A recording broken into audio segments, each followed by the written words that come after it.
Audio presentasi GK 2 Falah Rahman dan Nanda Nurmilanti. Perkenalkan, nama saya Falah Rahmah dengan nomor NIM 2228 1010148. Di sini saya sebagai pemateri pertama yang akan menjelaskan pendekatan metode kelompok. Pengertian pendekatan kelompok. Pendekatan kelompok merupakan layanan yang diberikan melalui pendekatan kelompok dalam konseling, merupakan cara yang ampuh untuk memberikan dukungan kepada mereka yang membutuhkan. Kemudian yang kedua, pengertian bimbingan kelompok. Bimbingan kelompok dapat didefinisikan sebagai membantu orang yang bekerja dalam lingkungan kelompok. Kelompok tersebut dapat berupa memberikan informasi atau sebuah kegiatan kelompok yang membahas masalah-masalah pendidikan, bisnis, dan sosial. Dan yang ketiga ada pengertian konseling kelompok. Nah, layanan konseling kelompok dapat diartikan sebagai upaya terbimbing atau konseling yang membantu memecahkan permasalahan tertentu setiap anggota organisasi melalui pendekatan kelompok, perkembangan positif. Yang selanjutnya ada jenis-jenis pendekatan kelompok. Perlu diketahui, jenis-jenis pendekatan kelompok ada 10.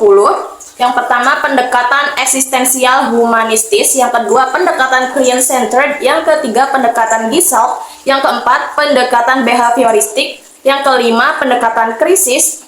Yang keenam, pendekatan remedial. Yang ketujuh, pendekatan preventif. Yang kedelapan, pendekatan perkembangan. Yang kesembilan, yaitu ada pendekatan kognitif. Dan yang terakhir ada pendekatan rasional emotif. Yang terakhir ada tahapan layanan BK kelompok. Ada 2, yaitu bimbingan kelompok dan konseling kelompok. Bimbingan kelompok ada 4 tahapan.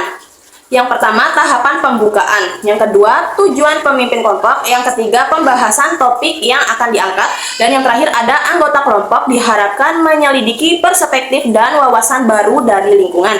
Sedangkan konseling kelompok, yaitu yang pertama ada tahapan awal, tahap perkenalan. Yang kedua ada tahap pertengahan, yaitu tahap ini inti perlakuan dan upaya konselor. Yang terakhir ada tahapan akhir, yaitu upaya mengakhiri pertemuan kelompok. Baik, selanjutnya di sini saya akan menjelaskan tentang pendekatan metode individual. Yang pertama itu pengertian pendekatan metode individual. Pendekatan metode individual merupakan suatu proses belajar melalui hubungan khusus secara pribadi melalui wawancara antara konselor dengan klien dalam proses menangani masalah yang tidak dapat dipecahkan sendiri. Selanjutnya yaitu tujuan konseling individual. Tujuan yang pertama yaitu ada fungsi pemahaman di mana siswa ini diharapkan dapat mendalami dan memahami berbagai aspek yang mereka alami secara menyeluruh, dinamis, komprehensif, dan positif. Nah, tujuan yang kedua terdapat fungsi pengentasan di mana tujuan dari konseling individu adalah membantu klien mengatasi masalah yang mereka hadapi. Yang ketiga, fungsi pengembangan dan pemeliharaan yang memungkinkan siswa untuk mengembangkan potensi diri mereka dan menjaga elemen-elemen penting dalam proses tersebut.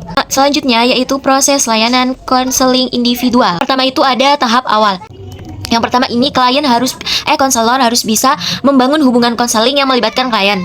Yang kedua, memperjelas dan mendefinisikan masalah yang sedang dihadapi oleh klien tersebut. Yang ketiga, membuat penafsiran dan penjajakan. Nah, yang terakhir itu si konselor ini menegosiasikan kontrak dengan klien. Nah, yang kedua ini ada tahap pertengahan.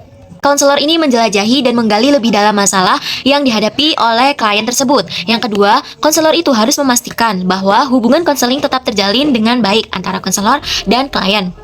Yang ketiga, mengoptimalkan proses konseling. Terus yang ketiga ada tahap akhir. Di tahap ini terdapat penurunan tingkat kecemasan klien. Jadi di tahap akhir ini klien ini mulai menurun tingkat kecemasannya. Jadi dengan apa? Dengan setelah terungkap konselor mengajukan pertanyaan mengenai keadaan kecemasan yang dialami. Yang kedua, klien menunjukkan perubahan perilaku yang lebih positif, sehat, dan dinamis.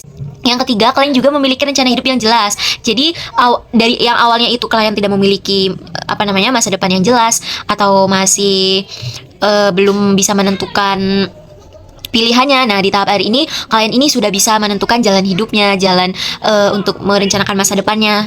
Terus yang ketiga, telah terjadi perubahan sikap yang positif.